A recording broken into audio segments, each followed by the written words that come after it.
Hey people, this is DJ. And this is Ish. And this this is is season season 4 4 of of Pero Let Me Tell You.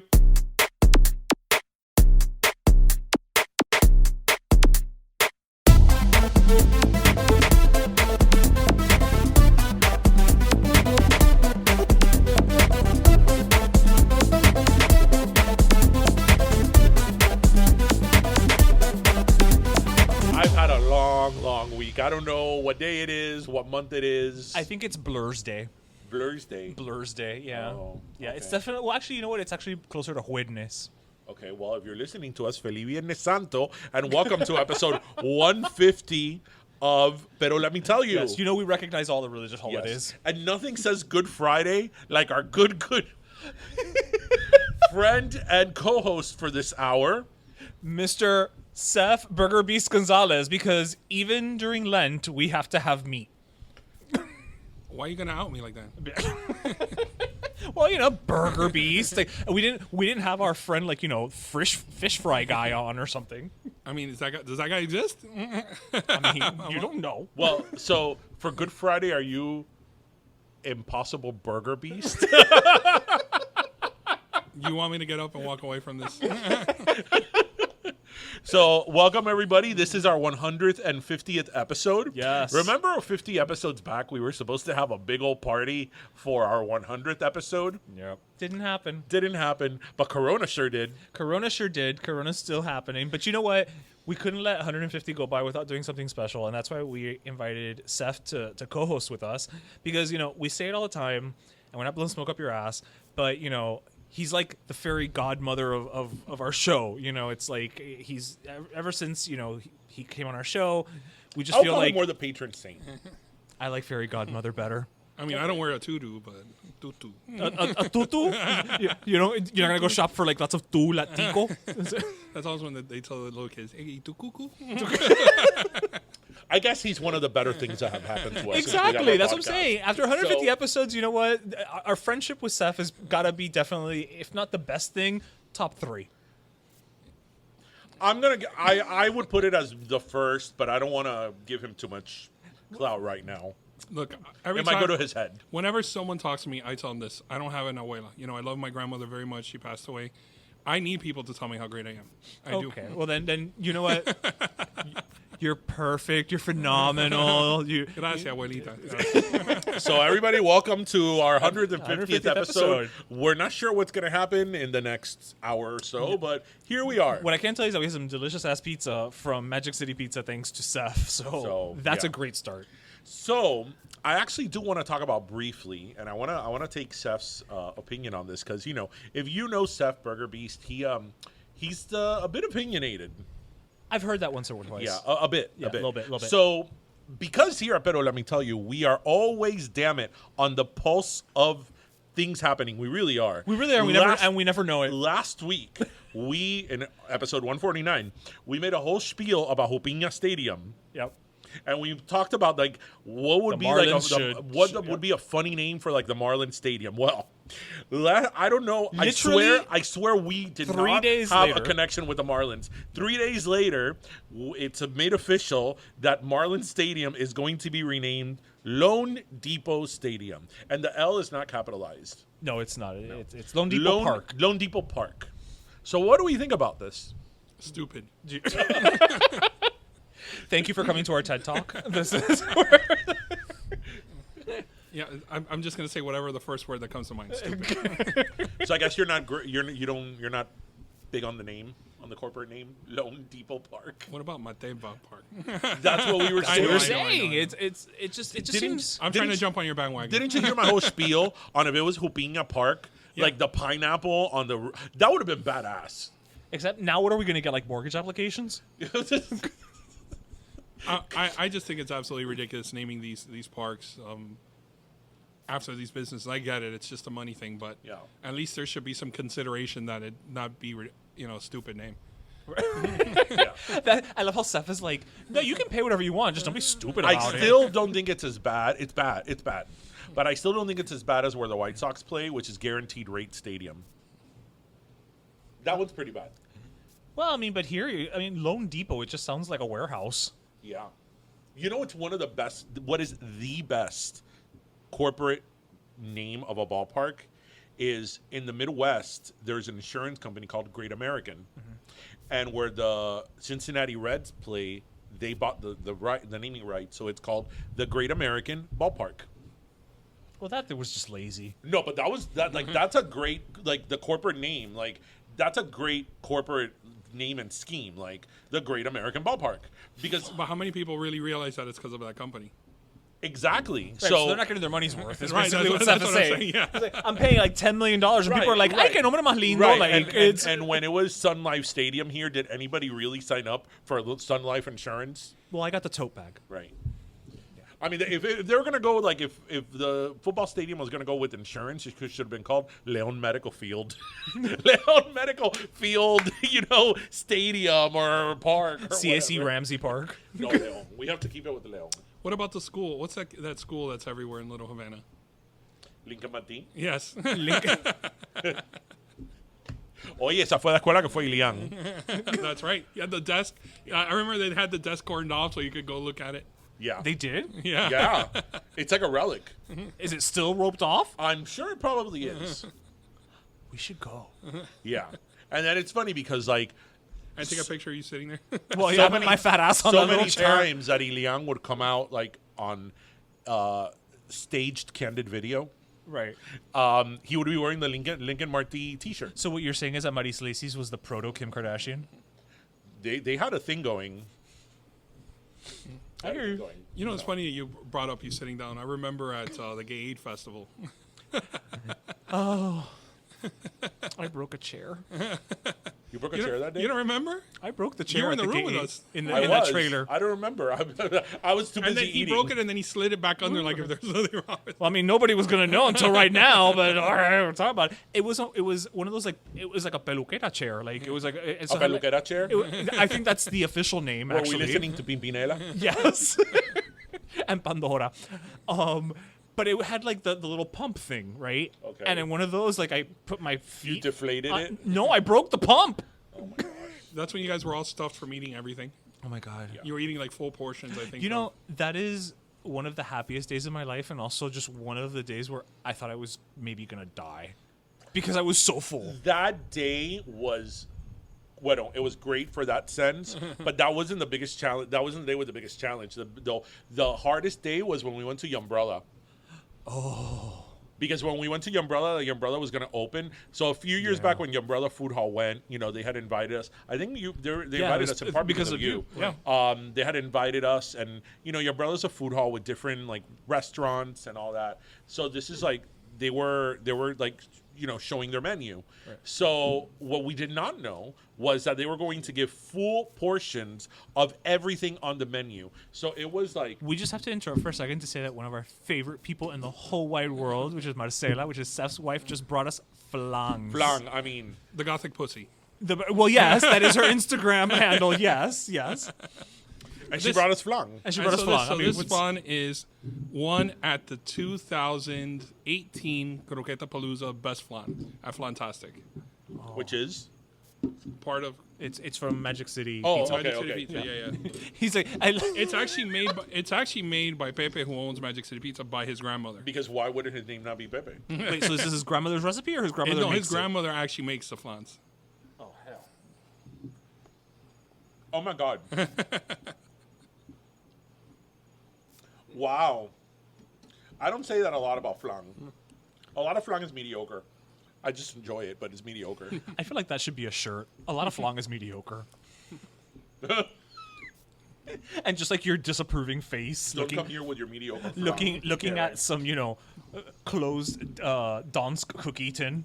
Do you know what was an abomination? And I know Steph will remember this. Do you remember some years ago, it was in the 90s, when Jell-O had flan? Yes. Like, you could make Jell-O, like the way you make Jell-O, you can make flan. Really? Oh, yeah, they had it. Yeah, but it was flan. And we bought It was a short A. And I remember that the syrup tasted very like ani. Like, I don't know. I don't even know what it was. But actually, now you brought up Croqueta Palooza, I'll use that as a pivot. Okay, first and foremost, I'm so glad that we did not lose Croqueta Palooza last year because of the coronavirus. You know, I know you had to. You know, I hate to use the word pivot. I feel like I'm on Friends, but you know, you pivoted and we still had the event. You know, I helped out. It was great, and again, I just love that the tradition kept going. But I mean, obviously, events are changing, and you know, for the better, for the worse, for the different. You know, how are you like moving into now this year? Like, are we gonna get another Croqueta Palooza this year, or you know? Well, next week, which in the future, I'm still doing kind of the boxes like Croqueta Palooza, where all the food's made. You just drive up, you prepay it, and you just pick up the box. Right. Has different restaurants and brands that I love involved. As of right now, Croqueta Palooza is planned for December as an actual event. Woohoo! Yay! I've never been so excited to hear something in my life. Oh like, my I'm God! just Wait. like, The fall. Okay. oh my God, we're gonna have Croqueta Palooza and the fair. We're gonna have the fair, then you know Thanksgiving, then Croqueta Palooza, and then you know Christmas. So it's like, you know, just kill me now. No, kill you in January after you've enjoyed all of it. Shit. So DJ, tell me, is the flan worthy of winning the best flan that year? It's very It creamy. is. It is up there. It is very, very good. It is very good because it's I like. I mean, flan just it has to be creamy, and This is very creamy. If you go to Magic City Pizza, which is on about like 75th and Coral Way, you will not see the Flantastic trophy because the trophy is at his grandmother's house. as it should, That's so cute. Aw.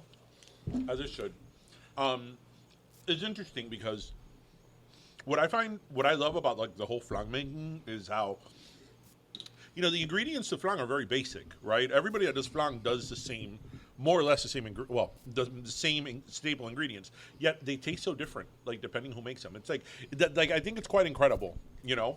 I know some people, it's funny because growing up, my grandmother made it in the pressure cooker.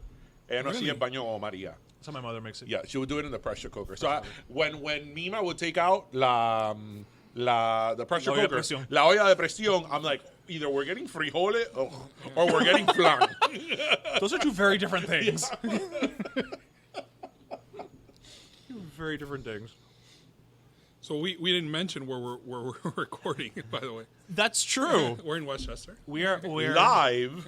It only seemed appropriate that we do our 150th in Westchester, but we are being honored. We are in the home where the beast grew up. You know, where the beast was initially just a cub. We're at Beast HQ. What are we talking about? I was a cub. You've been to Bill's filling station. No, we are in Seth's childhood home. We're actually sitting in the backyard. Thank God que no se calor. Well, when we got here, there was mosquitoes assaulting us. They were eating us alive. Y había una humedad. Pero no, the day got nice. Yeah. He doesn't live far from La Jicotea. You know Oh, what I mean? yeah. La Jicotea. The church The by Coral church. Park. Oh, wait, isn't that a whale? No, it's una jicotea. It's a turtle. Is it? I thought it was a whale. I see it as a turtle. I thought it looked like a giant mohong for a while because it was brown. Well, I mean, I hope you don't attend that church and take offense. I wasn't trying to. I'm just saying. He's It talking about just the looked- architecture. on Good Friday. Sorry. And by the way, I just had some pepperoni pizza. And it was delicious. Well, but I regret it is nothing. fake Friday. Yeah, but okay, are we supposed to not eat meat on today either? Like, Well, during Lent, you're not supposed to eat meat every Friday of right, Lent. right. It's just that, you know. But is this Holy Thursday? That's the thing, right? My parents said that you're not supposed to. I don't remember the ground rules for all this. And yet you went to private school, Catholic I know. private school. I block out certain things. I'm sure that if we go in the hallways of your mom's house, we will see pictures of you in your communion. No. No? But you will see the little. He saw my little cake topper for my first birthday. I'll show it to you later. And first communion and confirmation. Little like ceramic dolls. My sister and I. Mm-hmm. Yeah. Yeah, because I feel that that's like a rite of passage. And, well, no, that's like traditional Cuban house decor. La foto de los niños de la comunión. Y después los 15. Es lo de la bueno, los niña. 15 de la niña, yeah. And you got like a life-size picture, and then you put Right. like that huge frame that has a mirror around it. Why is it always a mirrored frame? Oh, because it's the reflection of the beauty. There used to there used to be a quinceañera picture of my sister, but what you didn't notice, both of you, I know when you walked in, is my Seven Samurai posters right. I did notice. Oh, you did notice. So you replaced your sister's quinces No, with the because Seven Samurai? When you come in there, my dad has a samurai sword there, and then I have a Seven Samurai poster. I go, oh, you should have this by. So when you walk in, his samurai sword's on the right, and the Seven Samurai, because there is a bit of an Asian theme in my parents' living room. Oh yeah, so now that it's not every day we have your expertise on the show. I mean, I know now with COVID, especially like the food scene, everywhere is kind of like crazy, and a lot of restaurants have closed. Is there something that you're particularly excited about, or something that you've had recently that kind of like, blew your socks off? Well, Fat Girl Heeness, my friend on social media. Yeah, well, I'm friends with her in real life, but They've never met. And that's not her name. Cari de Hialeah. Now that's an Instagram handle. Coño, someone should get that. Somebody should have it. Cari de Hialeah. She went to this place called Hot Chicks, which is like a natural hot kind of. They do chicken, bone-in chicken. They do sandwiches and tenders. About a month ago, Marcella and I went there to Pembroke Pines, and oh my God, those tenders were so good. And it's kind of hard to get the Nashville hot flavor kind of right, and I think they did it right. But besides that, the tenders were very crispy and juicy.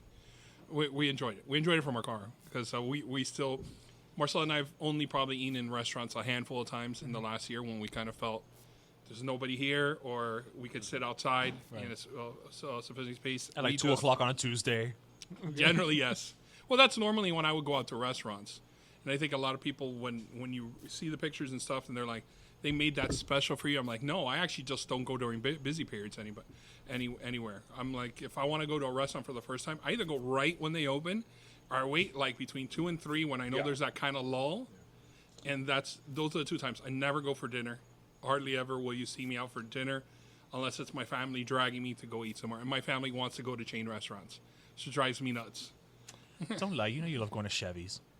No.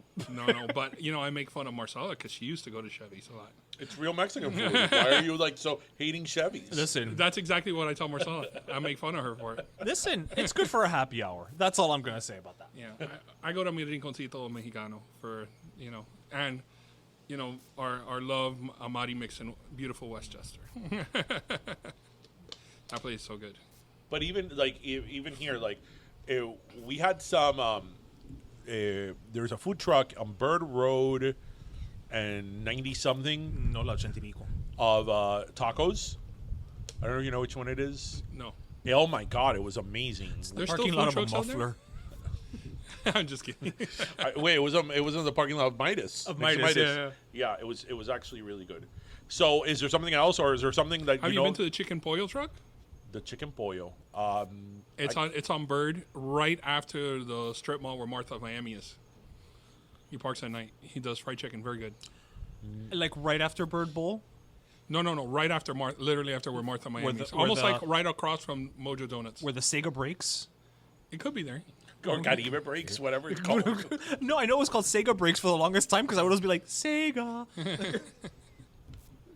Do you feel, though, that like when the world comes back, whenever that is, hopefully later this year, there's going to be kind of like a renaissance of like restaurants opening again, or is this a new normal? What there seems to be is a lot of people from New York moving down here and opening restaurants that existed in New York down here, which I know maybe people are not happy to hear, so I will not support. I 100% just support local folks. I'll tell you why. My main issue is most of those people shit on Miami. Excuse me for using that foul language on here. But they talk crap about Miami. They talk about the Miami food scene. And now que le conviene, they're like, oh, well, let me just come down to Miami and take advantage of the situation that things are a little looser. And then you expect us to embrace them. Well, for me, it's like, go F yourself, dude. Okay, but why? Okay, seriously, but why is that though? That there are people who shit on the Miami food scene because I mean, if you want to talk about eclectic, I mean, there's this restaurant that I want to go to that's Dominican Japanese. I mean, where do you see that? Yeah, and it looks really good. Like, why do you think people shit on the Miami food scene anyway? I think it's just the nature of people being kind of almost territorial with their food. Look at how Miami and Tampa are about the Cuban sandwich and the battle over that. and it's funny. I hear the arguments. I was not born in Miami. I was born in New York, but I've been here my entire life. I was only in New York about a year and a half.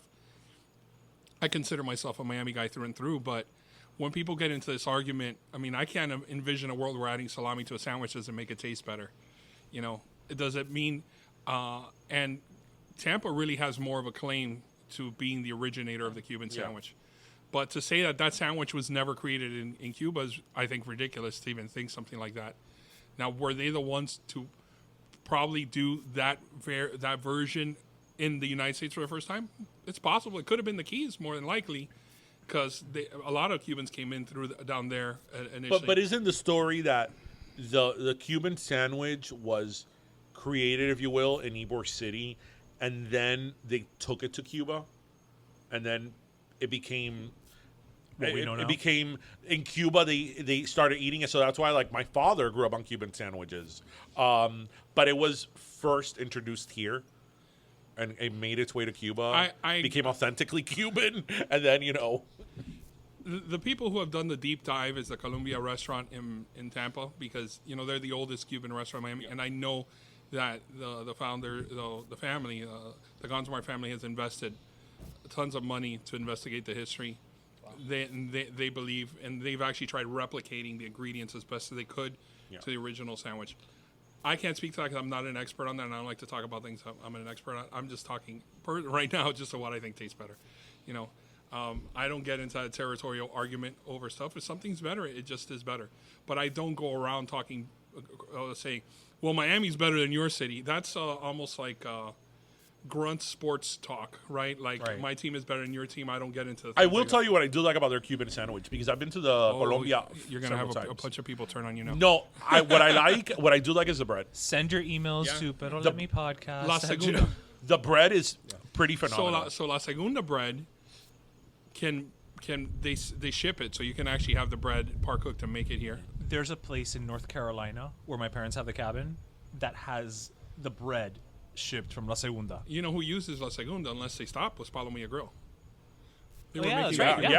Yeah. That is what I like from there. That is why, like, my only gripe about the Cuban sandwich in Miami is the bread. That's why when the sandwich Cuban bread came out, which the bread is like softer and it's like really pressed, that was one of the things that turned me on the most to the sandwich one, because I feel that sometimes you go to a Cuban restaurant and they make a Cuban sandwich and it's like this brick that they put like the meat inside, and it's like, ooh, that's like the Pollo Tropical one.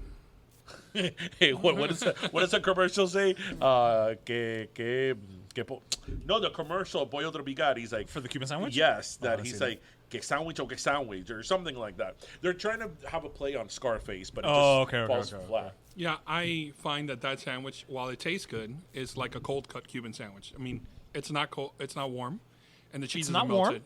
It's not warm. It's pressed. Yeah. But somehow the ingredients are cold and the cheese is not melted. Well, because it's like mass-produced Pollo Tropical. Now, I've gone probably like 6 times trying to order, because maybe I'm a master, but I do like cold cuts. It does taste good. Yeah. It's just not warm and melted. And then someone said to me, did you ever think about going to a different Pollo Tropical? I'm like, no. I've gone to the same one every single time. You know what? Now that you're talking about Pollo Tropical, I wanna actually That's awesome. talk about something about you're consistent. Pollo Tropical. Pollo Tropical has been around for a very long time now. Although to me, the original of rotisserie chicken is at Pollo Supremo on Coralway 97th. Pero bueno, that's an argument for another. Next to Amari Mix. Yeah, you remember, right? Yeah. You could smell it a mile away. Well, when they closed that one, they moved farther down the street here across from Saide, right? And that is now like an insurance building. It's owned by an insurance company. And you could tell the architecture of the building is very distinct. And I think the red is still there. But anyway, so Pollo Tropical has been around forever. But is it me, or is Pollo Tropical more popular than ever? Because I feel that no matter which Pollo Tropical you go to nowadays, the drive-through is so long that, and I know drive-throughs now are longer because of COVID, but the drive-through at Pollo Tropicals are so long that they start blocking traffic, no matter which one you go to. Because I just thought it was the one by where I live. Right. But then I went the other day to get something for my dad in the one in Bird Road, and the line started like on the other side of the shopping center. Donde estaba Hardee's. Yes. Yes. Yes. And then yesterday I was driving by the Pollo Tropical where the original Diamonds used to be. Yeah, that's the one by my house. Yeah. Y también, like the line started Yeah, like that one's bad. on like the other side of the street. I'm like, what is? I mean, it's Pollo Tropical. I mean, not that it's. I'm not shitting on Pollo Tropical, but I'm like, this has been around forever. Like, Right, it's why? not new. Why the sudden like? Well, interest? it's like the Cuban Chick-fil-A. That's another. You know what? Okay, let's talk about that too. That's another thing. I think people forget that Chick-fil-A in Dadeland Mall has been open since I think the dawn of time. Right. And people are like, "Oh my God, they have Chick-fil-A in Miami now." I'm like, they've had it in Dadeland Mall. I think since Dadeland Mall, like, yeah, pero it wasn't De La Mo, pero it was in the food court en el rincón ahí. it still is. Escondido. But I've been having Chick-fil-A for years because Okay, tú eres homofóbico. clearly I am, right? Clearly. I look at the mirror and I I'm homophobic. Anyway, pero that, yeah, I mean, Chick-fil-A in Dadeland has been around forever. And it's like, I don't know, the lines there have always been long. Like, and people are like, they're opening them now. Yes, they're more all over the place now. But I feel Chick-fil-A now is like super popular. I used to think it was called Chick-fil-A. That's why I said that. Chick-fil-A? By the way. Yeah. Until someone corrected me, I was like, "Really? It's Chick-fil-A?" And Oh, that yeah, made sense and because that's a capital A. And I have to tell you something. Oh, yeah. Because they opened one up in Hialeah where the old Miami Yeah, Subs used to yeah, be, and that's by my office. I actually am friends with the owners. It is true. It doesn't matter how complicated your order is. They will get everything right. Really? They will get everything right. You can ask them, you know, because I go and I order for the office, right? So it's very complicated. Don't put tomato, add lettuce. Don't put this, don't put that. I want 3 Chick-fil-A sauces, 2 ranches, coño, up to the last, like, sauce. It will be perfectly counted. And I'm like, shit, how do they do that? Look, while we're talking chicken, how about Pollo Campero? Because that place is awesome. Pollo I've only been there Campero, once. I've been a couple of times, but after you posted something about their chicken sandwich, And their empanadas are awesome. but they only have that one, right? Right. They initially had a second location. I think the next nearest after that, because there are some other ones in the U.S., is Pompano or Boynton Beach, I think. Someone did tell me that there was a issue with the franchisee, and that's why they hadn't expanded after the initial ones. Just recently, that agreement ended, and that they were going to look into expanding down here in South Florida at least. In Westchester? I don't know, but the one thing I learned, because I've spent probably like the last 4 or 5 months trying to make sure I don't order from Uber and these places that are trying to charge me Yeah. a fee and a percentage and everything under the sun. I'm going to tell you a quick story about this. By the way, none of my stories are quick. We've got time to fill, so that's a good thing. My parents and I used to love Outback during the 1990s. Loved it, but I don't think it's been as good in probably the last 20 years. So every once in a while, I go back there in the hopes that something The is- Outback remind- special blows your mind. Because hope, Alice Springs eternal. Yes, Alice Springs and the old, Aussie fries when they used to do fresh cut fries, which they don't anymore. So I went there, and I picked something up, and it was phenomenal. And I mean, I'm using the word phenomenal. I told my parents, "You're not going to believe this. It tastes almost as good as it used to." And back then it used to be the whole gang. You know, mi abuelo, my sister and I, my parents, the whole la jodienda over at Which Outback would you go to? right there on Flagler. Okay. And so I tell my parents I'm going to pick up food. So I was like, let me use Uber and do the pickup. Okay. And it was a meal for my parents, Marcella and I think a couple appetizers. It was like $106. Jesus. So I said, this can't be right. This can't be right. And then I was like, let me go to Outback's website. And then I order the same thing. Now I'm picking up. I'm not having the Uber deliver. Right, I was right, just right. going to go pick it up. Aussie Takeaway or whatever the hell it's called, right? At Park. And so I go and I go to their website. It was, I think, $44 cheaper for me to go through their web. $44 cheaper. And right there, I got so annoyed that I deleted all those delivery apps from my phone. So now I will only order delivery. I always go to the actual website. Don't be tricked when you go on Google and it says order delivery, because those are third-party it's delivery. a sponsored. Go look for the actual website of the business, and I go there directly. Pollo Campero does free delivery. Today we ordered Latin Cafe 2000, $3 delivery. Actual restaurant menu prices, not bumped by 30% like they Right. do on Uber. I and love Postmates. Latin Cafe 2000, by the way. I had a milanesa today.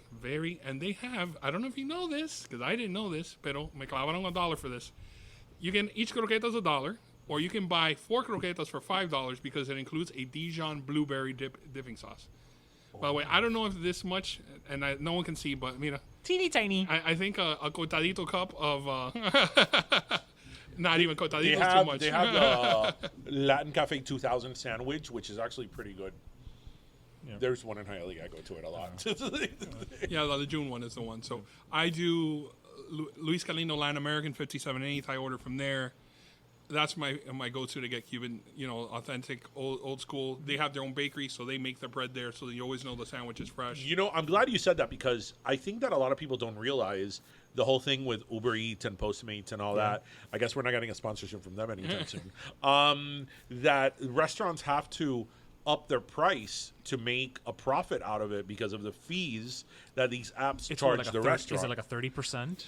So this is the way it I didn't works. know that. I just saw that. It's the delivery fee that what you're paying and The $2 delivery. So initially, if you remember when you started ordering from those apps, it was a flat fee. You're ordering from this restaurant, it's $5. And now the restaurant, on average, Uber, unless you're someone who's very popular, will charge you 30 to 33% to the restaurant of that fee. Which means they don't get the money and they get it a lump sum once a week. When I used to have the museum, when I used to have the ice cream shop, we dealt with that. So I handled all the finances, so I knew what was going on. It's incredible because restaurants, to make do, try to raise their prices, but then it just spiraled out of control when Uber and all these guys not only now charge a fee, they also charge a percentage. So as a consumer, you're probably paying 30% over the cost of the food. Yeah. You're paying a percentage to Uber and Postmates.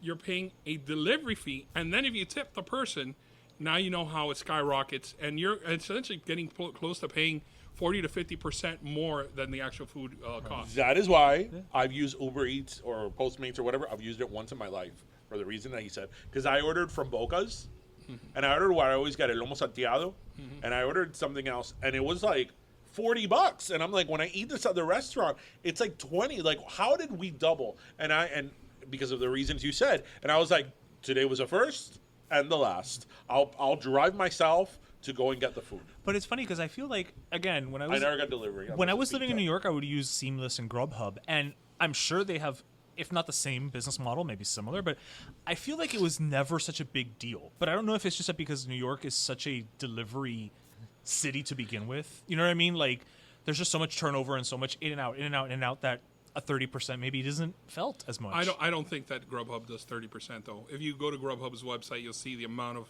businesses on there is a lot less. Uber also and Postmates, and now they're the same company actually, if you didn't know, charge a premium price because the majority of the people use them. So they're kind of controlling the market. Right. As a business, as a restaurant, you have to say to yourself, is it a necessary evil? Because you have to look on the side of, well, especially last year. They're putting your name out there. It's almost like a form of advertising also. So do you have this staff working? If they're not doing anything, they might as well be selling, even if you're just only making, maybe 30% less than you would have normally made. It's a tough call. I mean, I just personally, as a consumer, will not support that. I think it's ridiculous.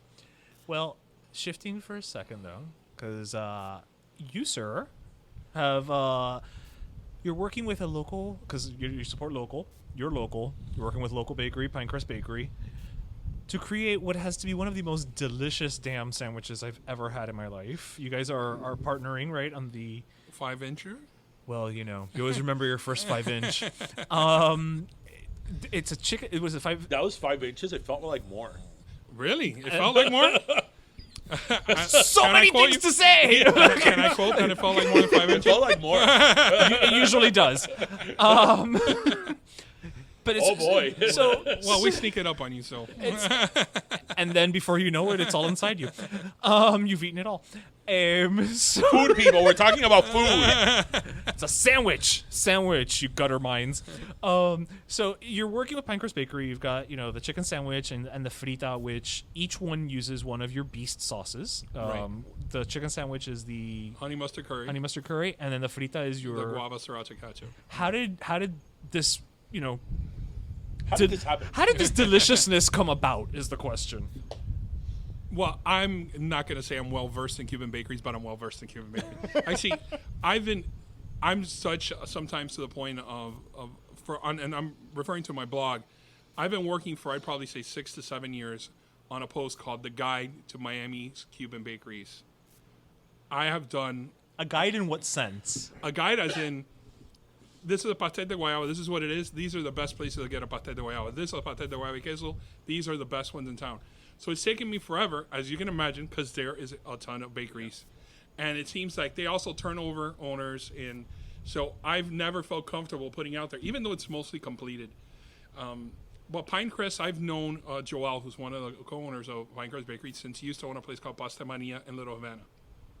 And so what happened is he eventually started doing the Pinecrest Bakery, and they expanded. Last year when the pandemic was starting and I was just starting to launch my sauces, I talked to him. And, a year passes. It just does. And we started talking, and we hadn't talked in a bit. I just to see how everything was going with him. And he's like, oh, we got to do something with your sauces. And then that's actually the basis of it. The guava sriracha ketchup, it does pair really well with fritas, with beef. It really does. And then the honey mustard curry works really well with chicken. He told me he had a chicken sandwich. I want to be clear that I had nothing to do with, other than the idea of the concept of this. The chicken sandwich existed at the restaurants, and it's cereal breaded, very similar to the tenders I had, except their breading mix is a little different. The frita is their frita mix. It's very good.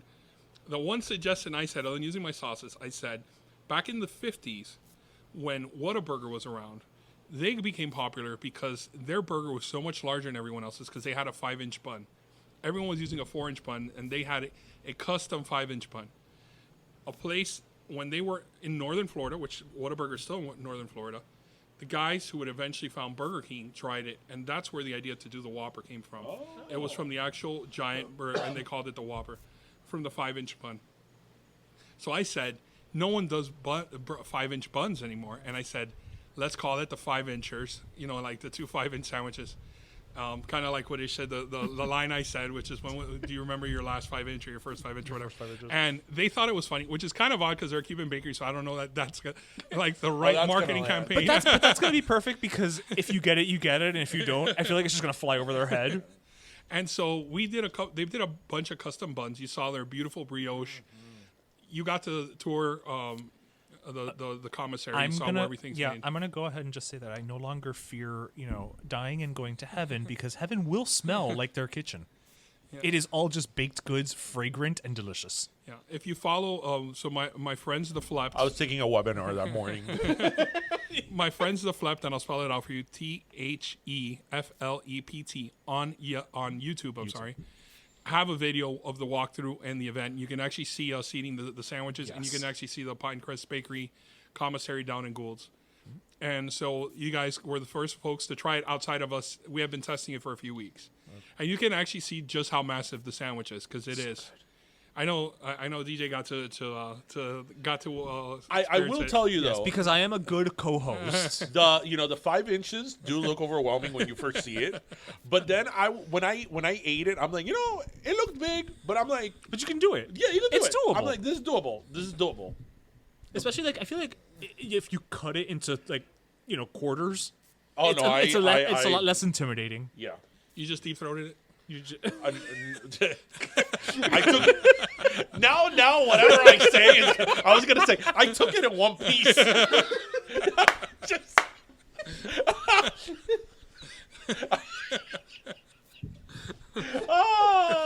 Anyway, just embrace it and go. Anyway, okay, the sandwich. Oh my god! This reminds me of that time we were in New York. And you have been talking about Junior's Cheesecake and Junior's Cheesecake. Like, I'm saving myself for Junior. He's like, we're like, really? Junior's Cheesecake in New York, I had never had it. I had been to New York 1,000 times. I had never had Junior's. And I kept talking. I'm like, we're going to have Junior's. We're going to have Junior's. And I think we were going someplace else. And we were getting a bite to eat or something. And I'm like, no. I'm not going to eat it. I'm saving myself for Junior's later tonight. No, you didn't say Junior's. I'm saving myself for Junior later tonight. And I said it like really loud. And I'm like, oh. It was like cheesecake. Sure. So, anyway, the sandwiches are out now. They are available at the Gould's location, which is where the commissary's at, and they also have another restaurant right off of North Bay Village on Northwest 79th, right before you go over the bridge. That location also. Those are the only 2 places I have it. They will be expanding the sandwiches to the rest of. They have 17 bakeries, so the other 15 will have it soon. But they will not have the 5-incher. They're going to have the regular old, I think 3.5 or 4-incher. Okay, well, I mean, still good. It's still the sandwich is still good. I mean, once you've had 5 inches, you can't go for 3. No, but then you could get 2 you could get 2 and then have 6. Oh, okay. Oh, so that's how you work. That's all right. Building it up. Oh my gosh. So I guess naming it those sandwiches that name did work, I guess. One way or another, it worked. Where listen, it'll get people's attention if nothing else. And I you got? guarantee Did you get to go? You walked into the freezer? I did. Isn't I did that walk in the crazy? freezer. It was it was freezing in there. It was like 50. No, when Jose went, and Jose is like super friolento, and he just like poked his nose in there. And he's like, "I'm good, thanks." Well, I wanted to stay in there. to. Is that rain? Is that rain? I think it is right. Yeah. It smells like rain. Every time I say smells like rain, I think of Yankee Candle. I'm like, this would be a Yankee Candle scent. That sounds nuts. That is crazy. So you know we were not lying about being outdoors in the backyard of Seth's parents' house. There's nothing like Westchester. There really is. No, yeah, it has its charms. Except the traffic here now is. The traffic here is was not as bad as Kendall drives. Because Kendall drives just. I was on the phone with you the other day when I was stuck in that horrible traffic on Coral Way. Que yo di 40 vueltas and I still don't know how I found my way back. In Flagler now, so yeah. Well, I think traffic's just a situation over here. There's a lot of people making a lot of money. That's all I know. With traffic. Are they making money on construction? Oh, I'm on talking constructions? I was like, I was like, they're constructing something. Coral Way's been under construction since Miami was discovered. People talk about the railway. No, it was Coral Way. Well, I'm sure they're still planning from Henry Flagler back in the day, because now they're constructing back in downtown by like where I lived. They're doing like a much higher elevated highway. Whatever, boring stuff.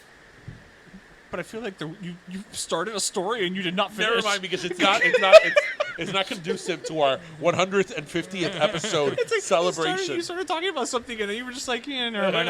I got bored midway through my own sentence. I'll just stop right here. Anyway, so Yeah, we're really well protected here. We have not gotten. Oh, Look, you can see over there how not what a single drop. We're like perfectly situated right in the middle of el techo en la terraza. it's so funny because your parents' terraza is so like the prototype, of course, of a Cuban house terraza. It's very big. There's a lot of either pavement or tile. Muchas mata. I'm surprised you don't have una malanga. There should be a malanga here. Or an areca. Well, No, if you you don't come here certain nights, you might see an opossum. I think. Oh my God, are there more possums now than before? Because I feel like I see them everywhere now. You feel like you find more possums? At my parents' house, I think it's like breeding ground for possums. You know what I see a lot more now is lizards.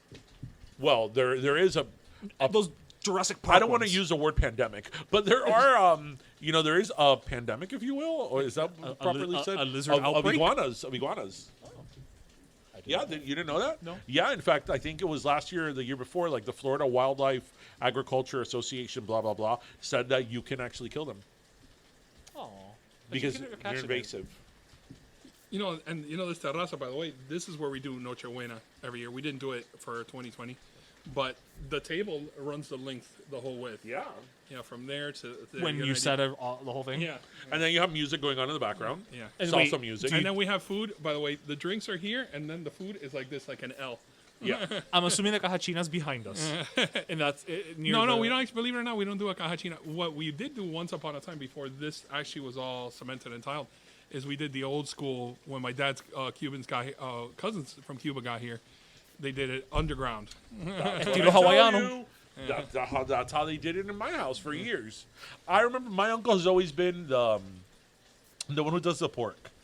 And right now he built his own cajachina just for the sake of, just it's easier. But he will tell you, he's like, this is not how I like pork. Because growing up, he built a pit with a bloque, and then it was partially underground, and they would put the pig in there con dos plátanos arriba.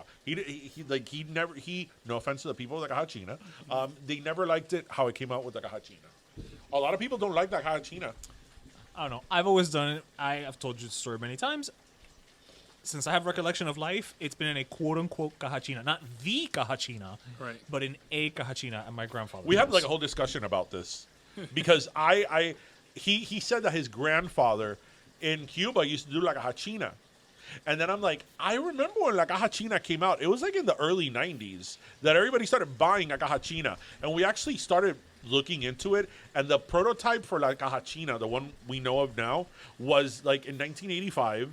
And I think it was first released in like 89. And then, like it was like a general like release in like 1991.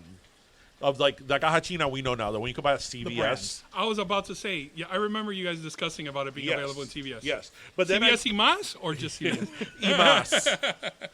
y más. I took a picture of that. I'm like, only in Miami can you go to a CVS and buy a freaking cajachina. Where else are you supposed to get it? Maybe you can use your 40% off coupon. Oh my God, that is amazing! If you could use your CVS points to get the cajachina off. Well, you could use it on any merchandise. Always thinking. What about old Eckerd's coupons? You think they let you use that there? Wait, At CVS. do you have any? No, If but I there's do have anyone- the old films. I'm literally Well, sitting no, with we the do. only two people in the world who, if they had old Eckerd's coupons, would be either you or DJ. I'll never forget that my brother worked at Eckerd's. His first job was at Extra, then Baskin and Robbins, and then Eckerd's. Was he just moving his way down the shopping center? And I remember like they used to say, no, porque tú sabes que un trabajo en Eckerd, eso es tremendo trabajo. Like that was like a very like you worked at Eckerd Drugs. Like come on, My you were on your way to great things. Are you sure about that? I'd call my dad over here. I think my dad worked a total of like 2 days at Eckerd's. At Eckerd Drugs. Well, he just wasn't cut out for Eckerd Drugs. Oh my God! Oh, wait till I tell him you said that. You gotta see. You're gonna have to face him now. But remember his no, brother's career trajectory was No. supermarket, ice He cream was store. He was more for Sedano pharmacy discount. Because let's not forget that existed. Sedano pharmacy discount?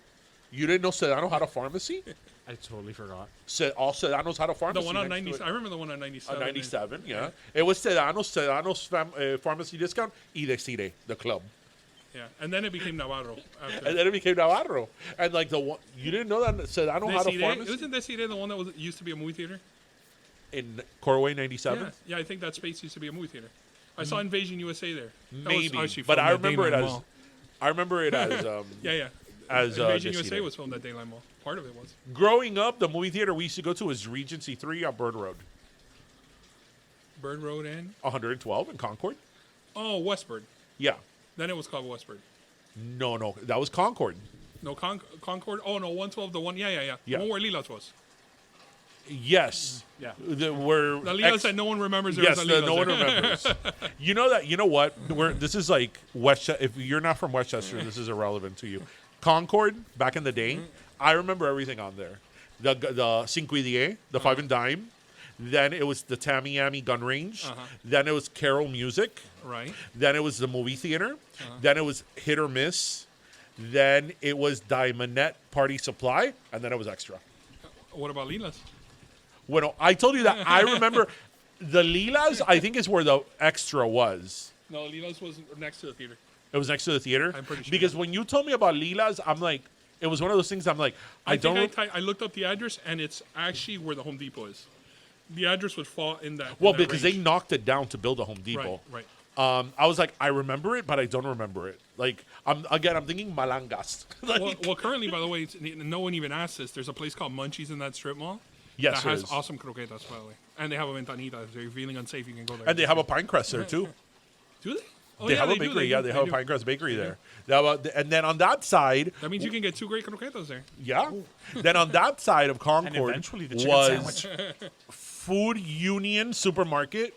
There was a shoe store that I remember that they had zapatos curapie that my grandmother used to send to Cuba. Y Luria estaba Wait, ahí. what is No, but Curapié? Luria came after the supermarket closed down. This is like early 80s. Right. Then there Grand was... Union, you mean? Huh? Food Union or Grand Union? Union was in the name of the Grand Union. supermarket, Then it was Grand right? Union, yeah. That I remember that when you walked in, they had automated doors, and I remember my parents would be like, "Tuviste que las puertas se abren sola." I remember that when you used to walk in, right, like on your right was like where they sold the wine, that they had like fake barrels and like little little plastic grapes. And then they had the shoe store, they had like an electronic store, then they had a store that they used to put graphics on, like Okay. Like you make your own T-shirt. yes. Then they had Humpty Dumpty children's clothing that I remember. That's where my mom would go for my birthday para comprarme los zapatos españoles. Didn't you get some? You got zapatos españoles for sure. I don't think so. No, I'm gonna ask your mom. I'm sure you did. Your parents are literally in the other room. Every good Cuban boy for their birthdays or Christmas, they compraban zapatos españoles.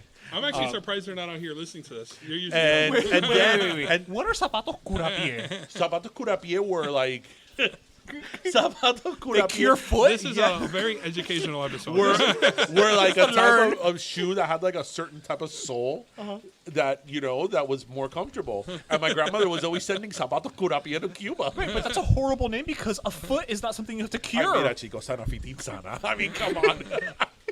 I'm just saying. And then they had a Colombian bakery there that my mom always used to buy the egg bread. And then when I became older, I'm like, wait a minute. And I had challah. I'm like, challah and Colombian bread, it's like the same thing. It really is. It's egg bread. It's like medianoche. Yeah. And then there was a pet store and a dentist. And there was a cowboy store, a store that also yes, yeah. like boots and stuff. Yes, Yeah. yes. Yeah. Why do I remember this so much? I remember when do you remember when the McDonald's there opened? That I remember. Which In '85 in Concord. That I remember because we had our birthday party there a couple I times. don't, but I do know the owners of that McDonald's. The current McDonald's yeah, is still the same owners. Yeah, I don't know if they're the same owners. I know they own. There's a couple of. I met a couple of the McDonald's owners when I was opening the museum because they came to the museum and they actually temporarily loaned stuff when I used to have the Burger Museum. So I know that the family that owns that one also owns the one across from Tropical, and they also own the one on 57 and 7 by the Pollo Tropical you were talking about. Seriously, since you're the Burger Beast, what is your take on like the new image, if you will, of like the McDonald's stores? The sad middle-aged person. Yeah. I just don't like any of these revamps. I don't know who they're going for. They're I don't like how the things look. I mean, even Burger King their revamp is to bring back the logo from the 60s and 70s and 80s. Which the is one fine. there. Yeah, but what's the point? The one Like- there by the where I was, but the one by the airport, that Burger King. Yeah, the corporate one. I noticed it yesterday that they have the old logo, but it's like 20. Yeah, they 20 kind of updated it slightly. Yeah. Yeah. That one's not too bad. I kind of the new kind of Wendy's I kind of like. The new Wendy? I like the other Wendy. Like the Wendy yourself, or you mean the building itself? No. I like the older Wendy, the younger. Actually, like, now it's getting really creepy. I'm just saying I like the younger Wendy better. I prefer when they put just Wendy Williams on, No, on no. the front of it. Well, No, that'll be they're- good. Can you imagine? Because when I would look at the With a see, side I, of sass. I feel that How when you doing, bacon? okay. I feel that Wendy's. Listen, our guest is Burger Bee, so if there's ever gonna be an episode that we're gonna talk crap about like food service and whatever and fast food, is gonna be this one. I feel that Wendy's, before it got revamped now a few years ago, all the Wendy's, at least all the Wendy's that I would go to, looked like crap because they didn't know what to do with the space of the buffet that they used to have, like the taco buffet. So now they had like la ensalada. now they had like a weird space like in the middle of it, or like a weird like island in the middle of the restaurant that had nothing. That's where the buffet used to be. I don't know if you noticed when you guys were at the museum, I still, for everyone who doesn't know what I'm talking about, I had for about 3.5 years the Burger Museum, and it had about like close to almost towards the tail end about 5,000 artifacts related to comfort food, mostly burger stuff. I have, and I don't know if you noticed, I have a Wendy's salad bar sign hanging from the ceiling. It's still up there. noticed. Yeah. I'm trying to think. Okay, there was a lot of We were stuff so taken. petrified hanging it because we thought it was going to fall and just shatter to a million pieces. Because it's just little clamps that are on the ceiling that are holding it together. I don't remember the sign. It's a mirror like your quinceañera pictures. But yeah, the new That's McDonald's, where Wendy's had her the quinceañera new pictures. McDonald's, it's like so drab. It's like gray. Like like I look at it and I'm like, this is not going to age well, like at all. Like I could see a revamp of the revamp in like 10 years. I'll tell you all the decline of every restaurant. You ready? McDonald's, decline number one when they decided to go away from the beef tallow fries and they started using the different oil. I think that was like in 90 or 91. The biggest was they stopped selling the deep fried apple pies.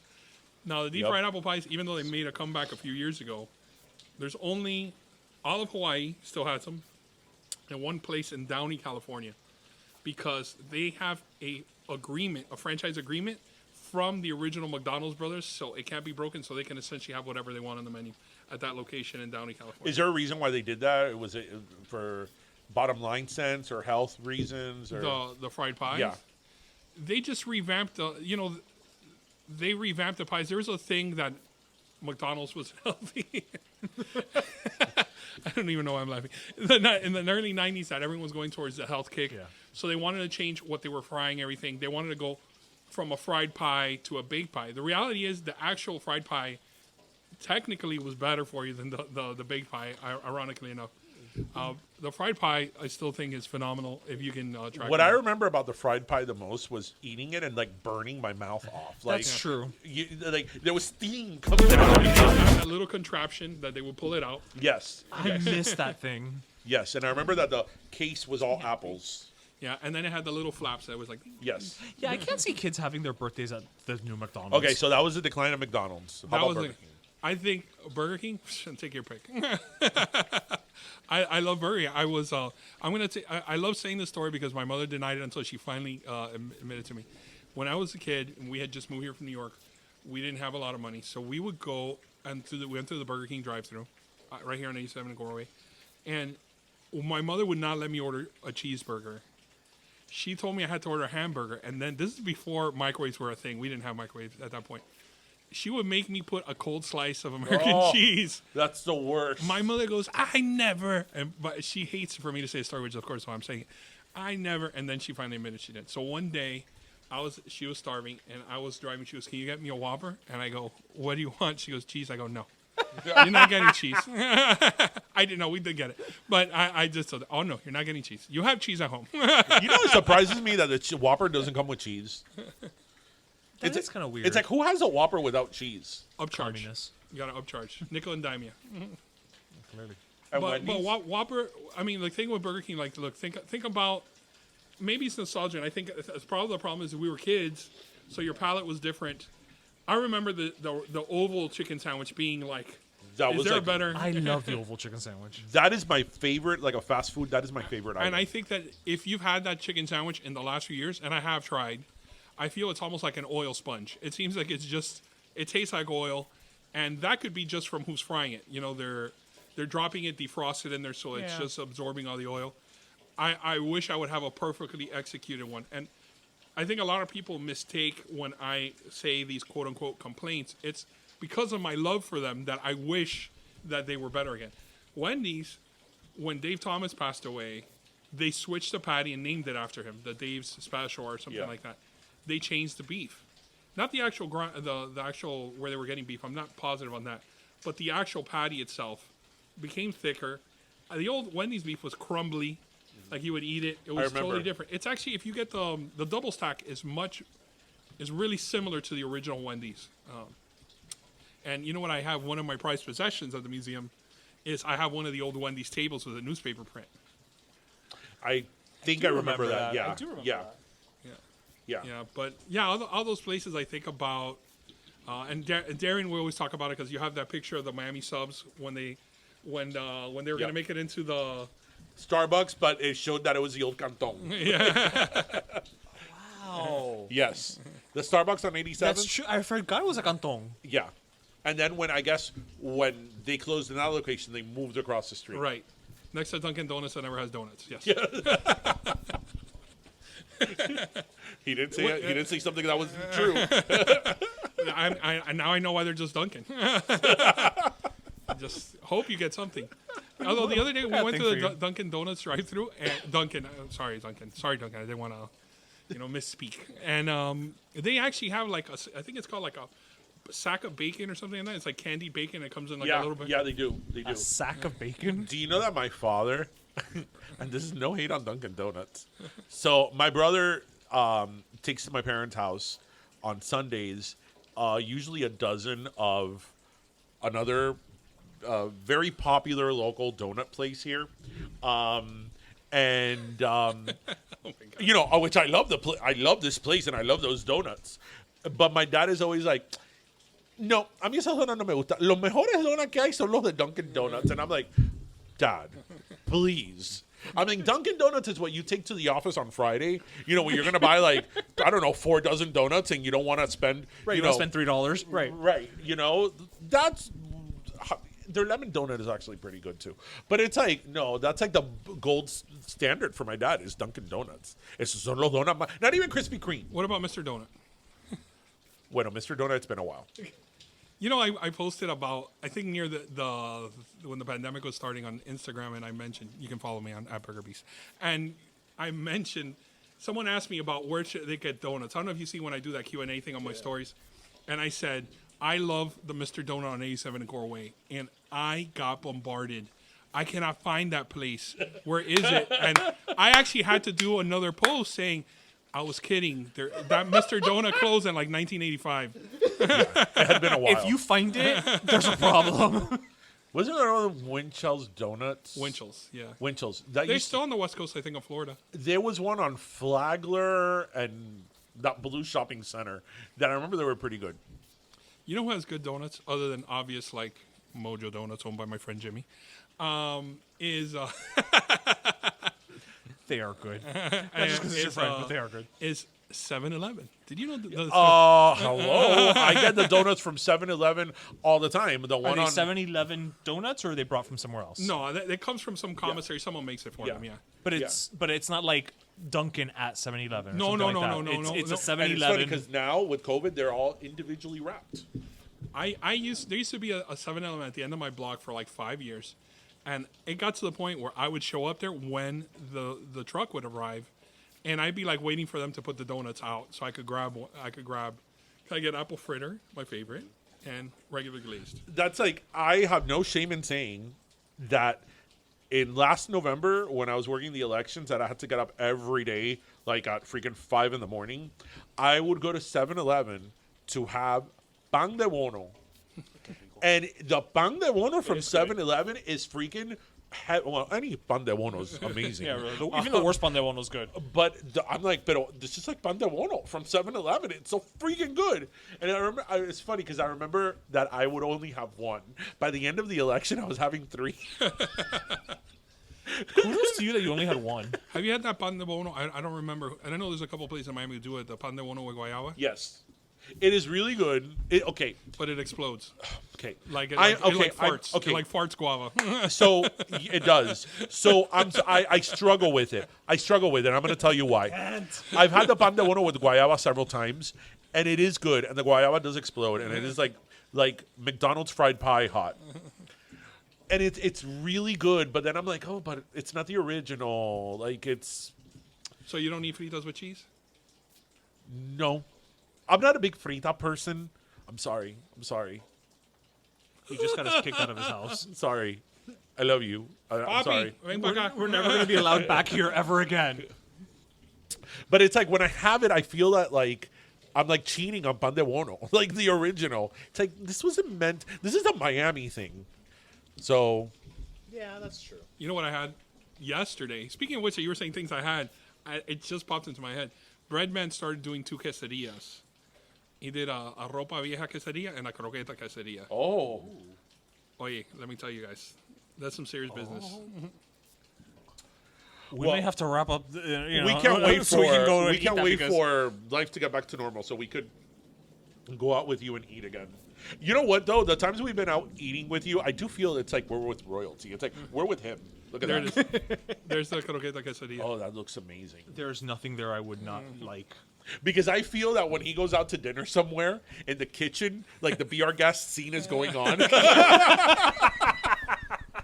You know?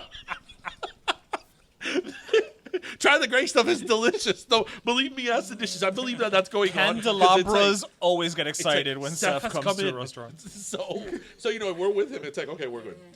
Well, someone just commented on something like that. I think in some certain instances it is true to an extent because I do know so many restaurateurs and business owners. But there's a lot of cases where people don't know me, and it's not like I walk in and introduce myself. I have arrived.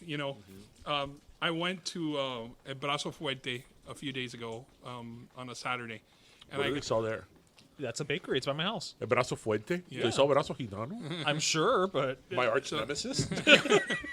and so they've been around. I think they opened like in '72. I mean, they've been around a long time. they've been around so long that they have a signed 8x10 of Talia's Arrasando right behind the counter. Wow. And so they do pizza pastel only on the weekend, and I went there. And I think it was today or yesterday, someone left a comment insinuating that they gave me, like, that pizza pastel doesn't look that way, that it was just for me. I'm like, dude, those ladies, by the way, those ladies have been there at least 30 or 40 years. Those ladies could give three shits who I am. Whatever. Those ladies are like, Godito, get your stuff and get out of here. Listen, like the other day I was at Dollar Tree and me and Jose were at the register. There was nobody in front of us. The one lady was at the register and we were looking at something, whatever, and she's like, ¿Ustedes van a pagar? And we're like, no, sí. She's like, bueno, okay, porque es que ya ahorita se me acaba el shift, entonces ven para que pague ya. And we're like, oh, okay, well, I guess we're ready to pay. Like, And that, ladies and gentlemen, is Miami. Yeah, and I actually love that. Another thing, Marcella is Nicaraguan. So when we started dating way back in 1998, it was a new world for me because I had eaten at Novillo. That was my Nicaraguan experience at Novillo. You hadn't eaten a novillo? Huh? You hadn't eaten a novillo? No, I'm saying that was my Nicaraguan. okay. Oh, that was the it. extent of my experience until was that. Now we started going to fritangas with Marcella. And I started kind of experiencing. Yes, Nicaraguans speak Spanish. They speak more proper Spanish. I honestly, half the time, had no idea what was going on in the conversations at her family's house. Now, I'm with it, right? Then I go to fritangas. I'm totally calm. I get what's going on.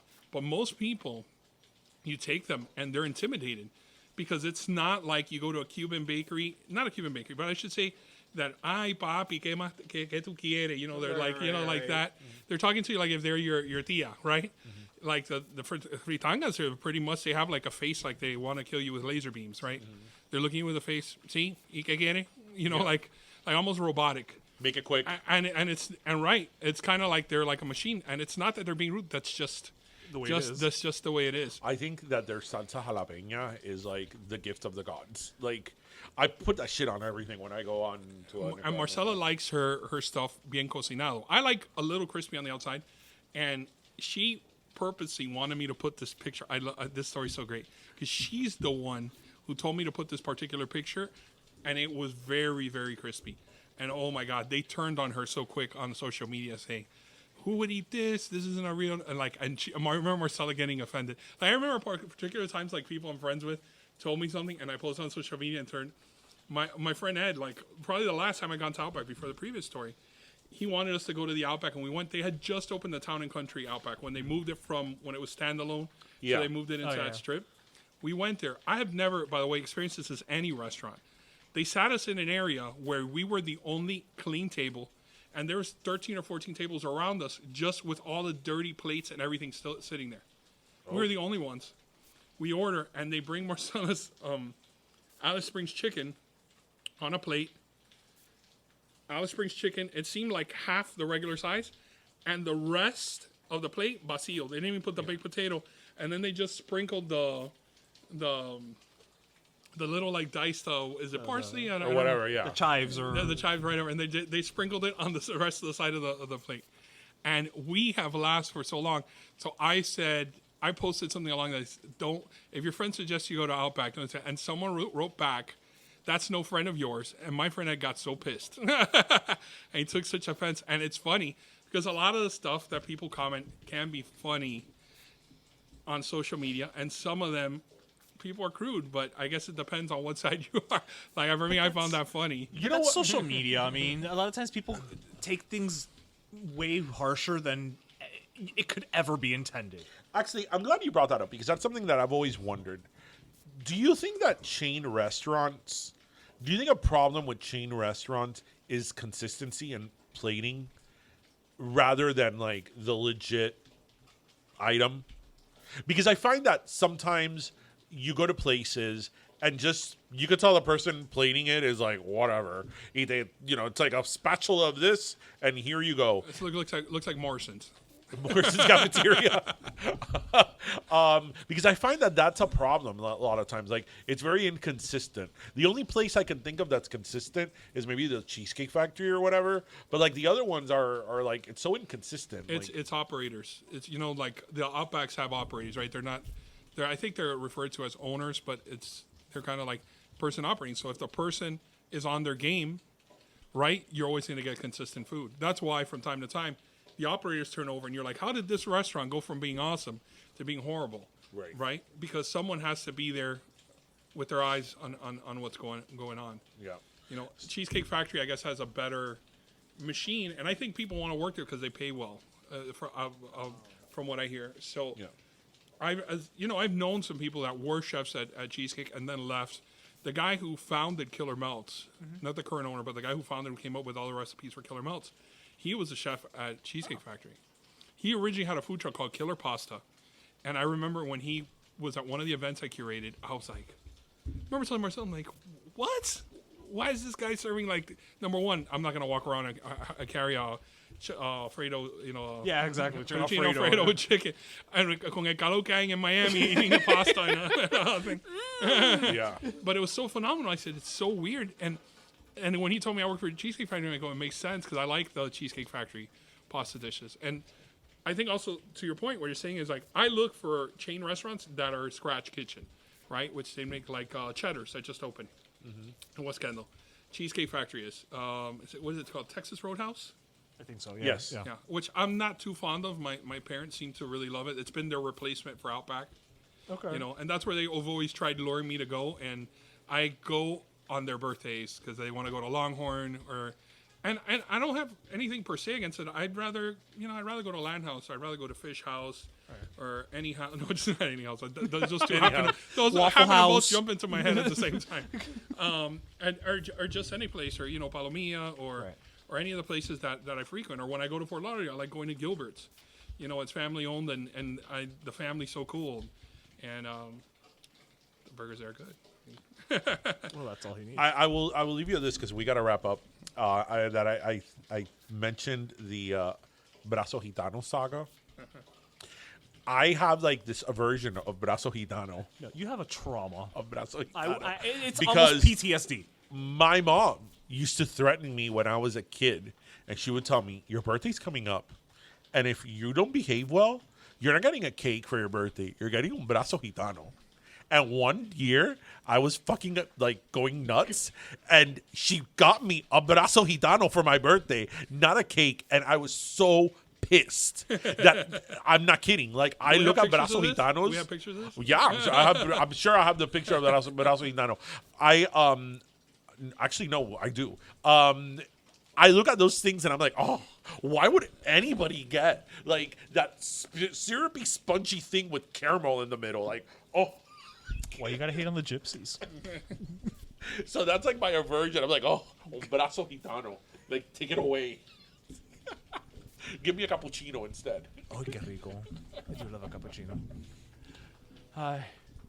Bueno, Seth, as we wrap up our 150th episode. We're going to have 150 croquetas. Ay, que rico. Can we just go to the croquetas and have 150 croquetas? We'll die. Like, Well, we didn't have to have them in a row. even if we have 50 each. Like, We should have had 150 of the garlic rolls, man. Oh, those are so good. Ay, que rico. But when, we end every episode giving a last soda. oh, yeah, that. And so, we say this many times on the show, and we said this at the top of the show, and we'll say it again, you are probably one of, if not our favorite person that we've met through this journey. And we genuinely, genuinely love you. And so we're going to give you the last soda for our 150th episode, just for being you and for, just honestly, for your friendship at the end of the day. Because you know what?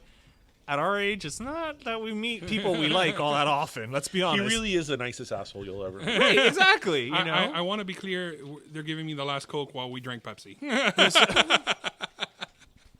or non-branded. That's why we say cola or soda. You know. Oh, I'm sorry. You guys are non-branded you don't want to do beverage. You don't want to talk brand conversation. Is that really happening in here? What the hell is going on here? Maybe not. You didn't even give me that warning. This is raw. This is I would real. have said carbonated cola. beverage. But yes, so thank you, for swinging by and just thank you for being you. Like Darian said, you're the nicest asshole anybody ever meet. But you know what? Those of us who know it's more nice than asshole. So Well, I mean, Notice that I did not wear flip-flops to your parents' house. Because I knew I was not going to hear the end of that. and for those of you who've never heard, I think I may have mentioned the first time we were, and we met in person and we did the episode together. Yeah. And the first thing I said to Sarah was I met him. Oh, he was wearing flips. Like, oh, thanks for dressing up. Well, you make it sound like if you and I we recorded the episode at the Four Seasons. Like, Oh yeah, the museum was my Four Seasons, bro. the museum wasn't even open yet. It was still under construction. And I went, in like a t-shirt, and I was wearing like cargo shorts and flip-flops, and years later he's still like giving me shit about it. I should have walked it into a tux. And he always will. You should wear the tux from Dumb and Dumber.